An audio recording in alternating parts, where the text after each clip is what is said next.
This is Andi Purewal, Boxing Social in association with Betfred. We're in London, it's fight week, and I'm joined by Joshua Buatsi. Josh, firstly, you're looking very well, you're looking very trim. How are you feeling, man? Not bad, man. Been ages since I've seen you, but like you said, you've been getting some work in the States, but you ain't come to check me, so I've got some questions for you. But I'm good though, man. It's fight week, a few days away from the fight, so I'm all good, man. Obviously, we will tie in soon when you're back over in the States. So you've had another camp though with Virgil Hunter. Talk to me about that firstly, Joshua. Obviously, Virgil's somebody who's very well respected in the sport, achieved a great deal with his fighters. What do you feel you've learned in this camp in comparison to your first time linking up? It's been a good camp. More understanding of what I'm being taught. We've had some good rounds in sparring. It's been a good camp, you know, without saying too much. It's been a good camp, a camp that I'm happy with. So Saturday night, it will be time to show. Josh, Craig Richards, the man in the opposite corner to yourself. Obviously, a lot of people watched that face-off with you, him and Andi, and kind of trying to take away little bits from it. Did you feel disrespected at all from some of the comments Craig had to say in that little face-off? I've been asked this a lot, and I think mainly the only thing that I was like, you're lying there, bro, is he said, I feel you've had an easier way. And I'm like, well, we entered the same tournaments, same opportunities. I went to the games, you didn't. All of that jazz, but it doesn't matter. On Saturday night, we get to settle it. Other than that, it was a normal face-off. He said what he wanted to say, as he's allowed to, and that was it. What did you take away from it from a personal point of view? Did you take anything away from kind of being in there from a psychological standpoint? You could take a little bit from it.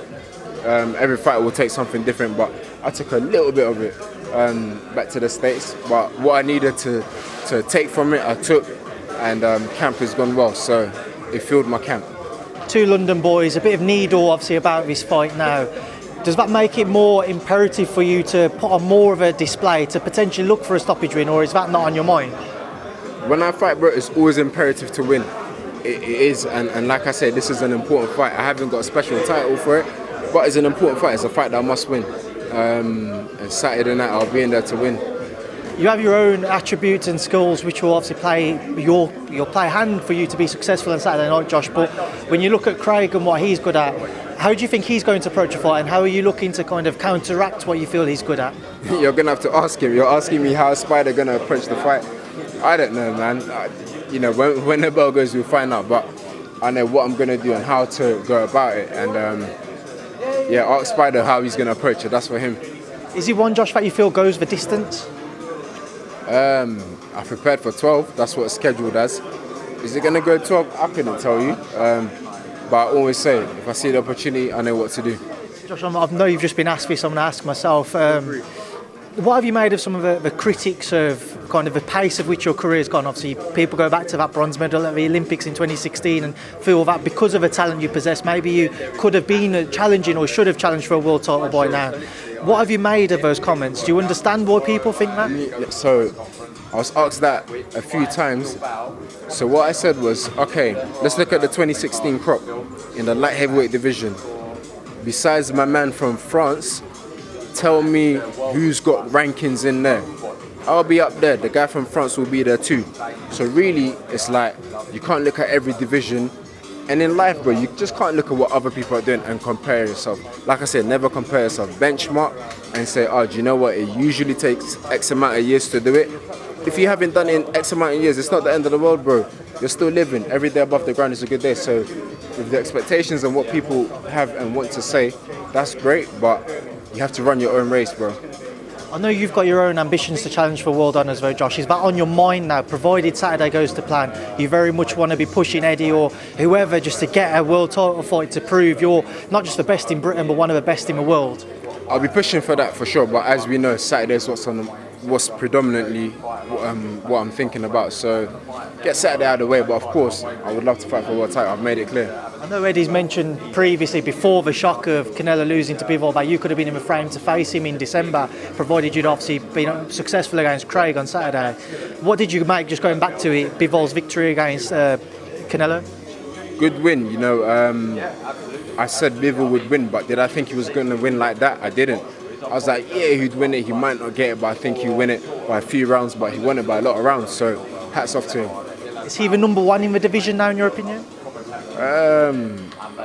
Well, he's got a title. He's one of the number ones. As we know, there's 5 belts available. So I'm not really looking at that. As long as I can get my hands on one of them, then we're good.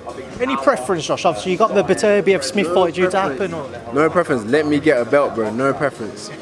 Josh Botsky, I just want to get your thoughts on a couple of other topics. Obviously, Ben Whittaker signed with 258, hugely talented Olympic silver medalist. Just your thoughts on him, and he's teamed up with an American trainer as well in Sugar Hill.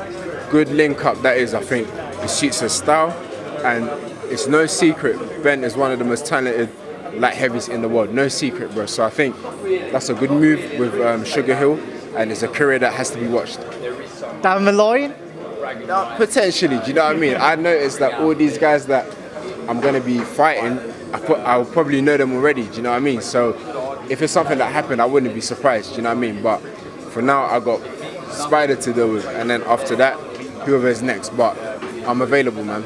Josh, just a final one. I'm sure he's somebody who many people in the sport looked up to. Recently announced his retirement. Amir Khan achieved a great deal, one of the first men to come through that Olympic route, and was helping to kind of, well, his success helped engineer more money being pumped into the sport. Just what are your thoughts on his recent announcement of his retirement? 100%. And Amir, if you're watching this, bro, we all salute you, man. Massive, massive, massive help to us, like you said. Got the funding for the Olympic program. Without him, a lot of us wouldn't have achieved some of the things that we achieved. So hats off to him, man. He went ahead, he did it for us, he made it happen for us. At 17, achieving that, and even what he did as a professional. So hats off to him always, man. Hats off to him. Final one, Josh, just a message to the fans ahead of Saturday night. Support, tune in, be there, be live. Come and view it yourselves. If you're not, because you're out of the country, then watch it somewhere on TV. But make sure you're there in person. Josh, thank you for your time. Good luck on Saturday. Thank you very much. Thank you.